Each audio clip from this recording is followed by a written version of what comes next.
నమస్తే. ఇన్నాళ్ళు నన్ను సపోర్ట్ చేస్తూ, ఎంకరేజ్ చేస్తూ మీ ప్రేమని నాకు అందిస్తున్న ప్రతి ఒక్కరికి కృతజ్ఞతలు. అలాగే ఈ వీడియో కూడా ఖచ్చితంగా మీకు ఉపయోగపడుతుంది. లైక్, షేర్ అండ్ సబ్స్క్రైబ్ చేసి మీ సపోర్ట్‌ని నాకు అందించండి. అలాగే ఈ వీడియో పట్ల మీకున్న అభిప్రాయాన్ని కామెంట్ సెక్షన్‌లో కామెంట్ చేసి తెలియజేయండి. ఇప్పుడు వీడియోని చూద్దాం. నమస్తే, వెల్కమ్ టు అవర్ ఛానల్. నేను పద్మిని. ప్రస్తుతంతో పాటు ప్రముఖ ఆధ్యాత్మికవేత్త, వాస్తు జ్యోతిష పండితులు, లలిత ఉపాసకులు, వాస్తు జ్యోతిష శిక్షణ నిపుణులు బ్రహ్మశ్రీ నానాజీ పట్నాయక్ గారు మనతో పాటు ఉన్నారు. మాట్లాడదాం సార్. నమస్తే సార్. శ్రీమాత్రే నమః. సార్, అమావాస్యలు ప్రతి నెల అమావాస్య గురించి మాట్లాడుకోవడం లేదా పౌర్ణమి గురించి మాట్లాడుకోవడం అనేది పరిపాటి. అయితే ఈసారి ఆషాఢ అమావాస్య గురించి మాట్లాడుకోవటం డెఫినెట్ గా ఈ 2 ఏళ్లలో మన ప్రయాణం మొదలై 2 years అయింది కదా సార్ మన ఛానల్. 2 years పైన అవుతోంది. ఎప్పుడూ కూడా అమావాస్య ఈ కాంబినేషన్ తో వస్తోంది అని మాట్లాడుకున్న సందర్భం లేదు. రవి పుష్యమి యోగంతో వస్తున్నటువంటి ఆదివారపు అమావాస్య. ఆ రోజు సిద్ధ యోగం కూడా ఉంది. అమ్మ బాబాయ్, ఇంకో యోగం కూడా ఉంది. ఆదివారం వస్తే అమాభాను యోగం అని కూడా అంటూ ఉంటారు. సో ఇంత పవర్ఫుల్ గా వస్తున్నటువంటి రోజుని యావత్ దేశం కూడా జరుపుకుంటుంది అనేది కూడా చదవడం జరిగింది. సో మనం కూడా డెఫినెట్ గా చుక్కల అమావాస్యగా జరుపుకునేటటువంటి ఈ అమావాస్యని, మరి ఇంత కాంబినేషన్స్ తో వస్తున్నటువంటి అమావాస్యని ఎలా వినియోగించుకోవచ్చు సార్? ఎప్పుడైనా అమ్మ ఒకటే గుర్తుపెట్టుకోవాలి, మనకి ఎట్లా అంటే అంటే ప్రాక్టికల్ గా కొన్ని విషయాలు చెప్పి నేను మీకు దాంట్లో తీసుకెళ్తాను. అంటే అర్థం అవడానికి, జనాలకు అర్థం అవడానికి. ఇప్పుడు చూడండి, ఒక వ్యక్తి ఒక బీదరికంలో పుట్టాడు, కానీ బాగా చదువుకుంటే ఒక స్టేజ్కి వెళ్తాడు. అంటే ఏమంటే నీ పుట్టుక ఎలా ఉన్నా నువ్వు చేసే కర్మ ఏదైతే ఉందో, కష్టపడడం ఏదైతే ఉందో, అది ఎట్లా పైకి తీసుకెళ్తుందో. మన జన్మజాతకంలో ఒక దోషంతో పుట్టామనుకోండి, సంథింగ్ కెరియర్ అను, ధనం అను, ఏదో ఒకటి ఉంటుంది, ఉండకుండా. ఎందుకంటే భూమి మీద పుట్టే ప్రతి ప్రాణికి పాపము పుణ్యము 2 ఉంటాయి. ఈ 2 లేకపోతే అసలు జీవి భూమి మీద ఉండదు. ఎగ్జాక్ట్లీ. అంబానీకి కూడా ఉంది కష్టం. అందరికి, అంబానీ కాదు, అందరికీ ఉంటుంది. చీమకు కూడా ఉంటుంది, అంబానీకి ఉంటుంది. అయితే దీన్నే శాస్త్రంలో ఏం చెప్తారంటే, కొన్ని యోగాలు ఫామ్ అయినప్పుడు మీరు చేసేటువంటి పూజాది కార్యక్రమాలు ఏవైతే ఉంటాయో మీ యొక్క జన్మజాతకంలో ఉండే దోషాలని ఖచ్చితంగా తొలగిస్తాయి. అదొక స్టెప్ లాంటిది. అంటే నువ్వు పేదరికంలో పుట్టావు, కానీ బాగా కష్టపడి చదువుకొని ఒక IAS ఏదో కొట్టావు అనుకోండి, అయిపోయిందిగా, లైఫ్ టర్న్ అయిపోయింది ఇంకా అక్కడ.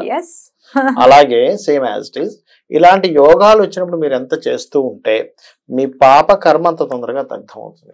అద్భుతం. పేదరికంలో పుట్టడం మన తప్పు కాదు, కానీ పేదరికంలోనే ఉండిపోవడం మన తప్పు. 100% తప్పు.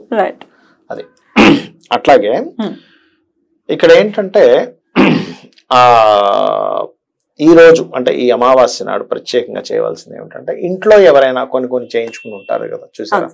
ఏది కొంతమంది చండీ చేయించుకుంటారు, లేదా కొంతమంది మన్య సూక్త పారాయణం చేయించుకుంటారు, లేకపోతే ఇంకొంతమంది ఇంకేదైనా వాళ్ళకి తోచినటువంటిది హోమం ఏదైనా చేయించుకోవడం, ఏదైనా సరే చేయించుకోవడం ఒక ఇది.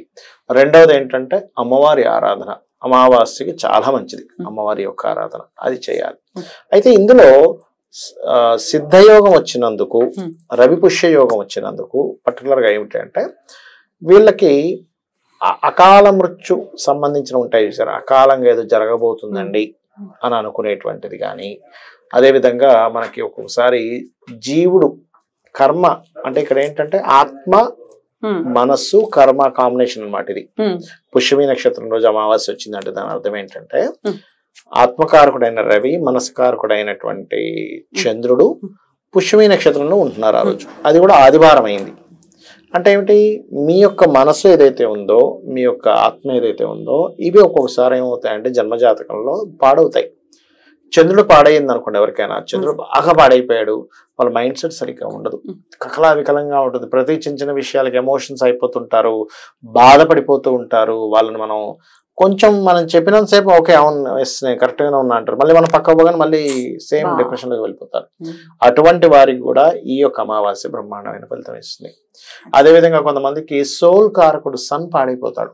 సన్ పాడైపోతే కామన్ గా ఏమవుతుందంటే తొందరగా నెగటివ్ ఎనర్జీస్ కనెక్ట్ అవుతాయి. అంటే బయటికి వెళ్ళామంటే తొందరగా దిష్టి తగులుతుందండి, లేకపోతే మేము ఏదో కొంచెం కష్టపడి పైకి రాగానే చుట్టుపక్కల ఉండే చుట్టాలు లేకపోతే పక్కింటి వాళ్ళు ఏడుపండి మాకు అసలు అర్థం కావట్లేదు అంటూ ఉంటారు కొంతమంది. చూడండి, అసలు మేము తట్టుకోలేకపోతున్నాం అంటుంటారు. అలాంటివి కూడా మీరు ఈ అమావాస్య కనుక అమ్మవారిని ప్రార్థిస్తూ, మీరు దీనికి ఖర్చు పెట్టాల్సిన అవసరం ఏం లేదు, డబ్బులు ఏమీ లేవు అనుకోండి, డబ్బులు ఉన్న వాళ్ళు ఎలాగో చేయించుకుంటారు, దట్ ఈస్ డిఫరెంట్ థింగ్. ఏమి డబ్బులు లేవు, మీరేం టెన్షన్ పడక్కర్లేదు. చక్కగా ఉదయం నిద్రలేచామా, మీ నిత్య పూజాది కార్యక్రమాలు చేసుకున్నామా, చక్కగా రాత్రి సాయంత్రం దాటిన తర్వాత ఆ రోజు ఉపవాసం ఉండాల్సిన అవసరం ఏమీ లేదు.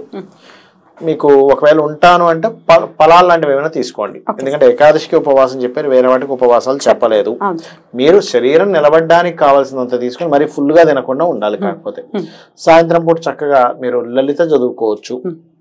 లలిత చదువుకొని ఉదయం పూట మాత్రం రవిపుష్యమి యోగం వచ్చింది కాబట్టి మీరు సూర్య నమస్కారాలు చేసుకోవడము, ఆదిత్య హృదయ పఠనం చేసుకోవడము చాలా చక్కటి ఫలితాలు ఇస్తుంది. మీకు చాలా అంటే చాలా చక్కటి ఫలితాలు ఇస్తుంది ఆ రోజు చేసేటువంటి ఫలితం. Right sir. అయితే సిద్ధయోగం కూడా ఉంది అని చెప్పారు కదా, ఏమిటి సిద్ధయోగం అంటే సార్? మనకి ముహూర్తాలకు కూడా యోగం చూస్తారు. ముహూర్తంలో కనుక ఆ రోజు సిద్ధయోగం ఉందనుకోండి, ఆ చేసే పని సిద్ధిస్తుంది. ఇప్పుడు అమావాస్య వచ్చింది, ఆ రోజు ఏదో సంకల్పంతో చేస్తాంగా మనుషులు మనం, అంటే ఏదో పరమేశ్వర ప్రీత్యర్థం చేయడం, దట్ ఈస్ నిజంగా అలాగే చేయాలి. కానీ ఏదో సంకల్పం ఉంటుంది, ఆ సంకల్పం సిద్ధించడానికి ఈ యొక్క పారాయణం బ్రహ్మాండంగా పనిచేస్తుంది. ఏదైనా లలిత చేసుకోవచ్చు, చండీ పారాయణం చేసుకోవచ్చు, వినొచ్చు. ఒకవేళ కొంతమందికి చండీ చేయాలని ఉంది కానీ నాకు డబ్బులు లేవండి, ఇప్పుడు బ్రాహ్మణ్ని పిలిచి అక్కడ చేయించుకుంటాము, ధనానికి ఇబ్బంది పడుతున్నాము అనుకున్న వాళ్ళు సింపుల్ గా ఏం లేదు, మన యూట్యూబ్ లో దొరుకుతుంది. చండీ చక్కగా పెట్టేసుకొని మీరు అమ్మవారి దగ్గర అది ఆ మంత్రం వస్తూ ఉంటే కుంకుమ వేయండి చాలు.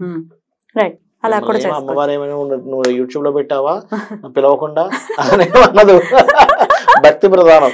యూట్యూబ్ లో విన్నావు, నేను నీకు పుణ్యం ఇవ్వను, పైగా వీళ్ళు చదివింది విన్నావు కాబట్టి అసలే ఇవ్వను, వీళ్ళకి ఏం యోగ్యత ఉంది, ఇట్లాంటివన్నీ మనకి అవన్నీ మనకి తెలియక. సార్ మీ పర్సనల్ కూడా ఇక్కడే చెప్పేస్తున్నా అనుకోకండి, మీ ఇంట్లో కూడా మీరు చేయించబోతున్నారు, ఏం చేయబోతున్నారు? శత మన్య సూక్త పారాయణం అమావాస్య రోజు చేయబోతున్నాం. అద్భుతం. అది మన్య సూక్త పారాయణం అనేది అసలు ఎందుకోసం చేసుకుంటారు సార్? యాక్చువల్ గా ఏంటంటే అమ్మా, సర్వసాధారణంగా శని కుజుల యొక్క ప్రభావం ఎక్కువగా ఉందనుకోండి ఎవరికైనా, చాలా ఎందుకంటే శని ఈజ్ కర్మకారక, కుజుడు ఇది కృషి కష్టం. ఎవరికైనా వాళ్ళు పడుతున్నటువంటి కష్టము అంటే వాళ్ళు తీర్చుకోలేకపోతున్నారు అని అనుకున్నప్పుడు చేస్తారు. ఒకటి కొంతమందికి ఏమవుతుందంటే శత్రుబాధలు ఉంటాయి, లేదా ఆరోగ్య సమస్యలు. ఎవరికైనా సరే ఆరోగ్య సమస్యలు బాగా ఉన్నాయనుకోండి, శత మన్య సూక్త పారాయణం చేస్తే ఆరోగ్య సమస్యలు పోతాయి. సంకల్పం ఏం చెప్పుకొని చేసుకుంటే ఆ సంకల్పం బట్టి కూడా క్లియర్ అవుతుంది. అది ముఖ్యంగా అందులో సుబ్రహ్మణ్యేశ్వర స్వామి ఎనర్జీ బాగా సెట్ అవుతుంది, దానివల్ల వస్తుంది మనకి. ఆంజనేయ స్వామిది, ఈశ్వరుడిది అద్భుతం వీళ్ళ యొక్క ఎనర్జీ వస్తుంది. ఇది ఏంటంటే నేను చేయించుకోవాలనుంది, నాకు ఒక క్లయింట్ చేయించమంటే సరే నేను వాళ్ళు యుఎస్ లో ఉంటారు కాబట్టి సరే నేను చేయిస్తానండి, డోంట్ వరీ అన్నాను.